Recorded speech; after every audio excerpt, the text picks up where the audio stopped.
지난밤 북한의 도발을 두고 정치권은 일제히 북한을 규탄했습니다. 하지만 여야 간의 입장 차이도 분명히 드러났습니다. 국회 취재기자 연결합니다. 김경수 기자.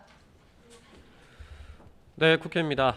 네, 밤새 북한의 동시다발적 도발에 대해서 여야는 각각 어떤 반응 보였습니까? 네, 국민의힘은 대변인 논평을 통해 북한이 이번 도발로 9.19 남북 군사 합의를 완벽하게 짓밟았다고 비판했습니다. 정진석 비상대책위원장도 SNS를 통해 지금의 북핵 위기는 문재인 정부와 북한 김정은 위원장의 합작품이라고 비난했습니다. 문재인 정권의 한반도 평화 프로세스와 9.19 남북 군사 합의는 북핵 문제 해결과 한반도 평화를 김정은의 처분에만 맡기는 허황된 거짓 평화쇼였다. 민주당은 북한의 연이은 무력 도발이 한반도 평화를 위협하고 있다며 규탄하고 즉각 중단을 촉구했습니다. 다만 대북 독자 제재 실효성이 의문이라며 정부의 위기 대응은 아쉽다고 평가했는데 이재명 대표도 아침 회의에서 비판의 목소리를 냈습니다. 정부 여당이 민생보다는 내부 결집용 안보 포퓰리즘에 집중하는 것 같아서 참으로 안타깝다는 말씀을 드립니다. 또 어제 감사원이 서해 공무원 피격 사건 관련자들에 대한 수사를 의뢰했는데 여기에서도 여야 입장이 첨예하게 갈리고 있지요.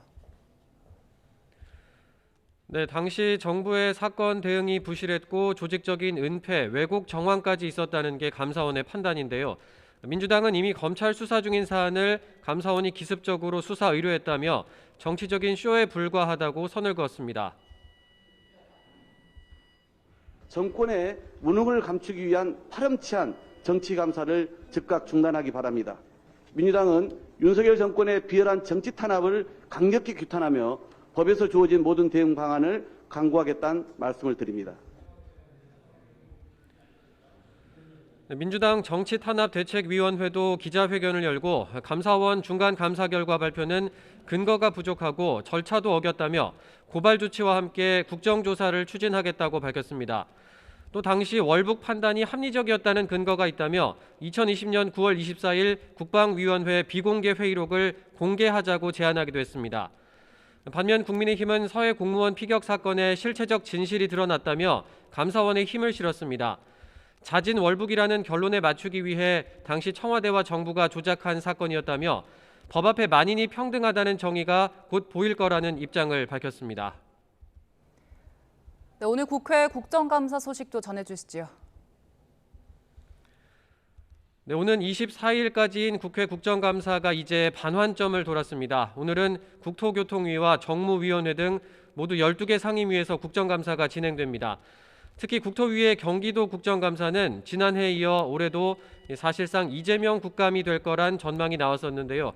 오늘도 이재명 대표가 도지사 시절 백현동 의혹과 관련해 지난 국정감사에서 허위 발언을 했는지를 두고 시작부터 여야가 신경전을 벌이기도 했습니다. 또 문화체육관광위원회 국정감사에서도 성남FC 후원금 의혹을 두고 여야가 고성을 주고받다 한때 파행을 빚기도 했습니다. 한편 국민의힘은 국회 국방위원인 이재명 대표가 방산 주식을 보유해 이해충돌 방지 의무를 어겼다며 오늘 국회 윤리특별위원회에 이 대표를 제소했습니다. 지금까지 국회에서 전해드렸습니다.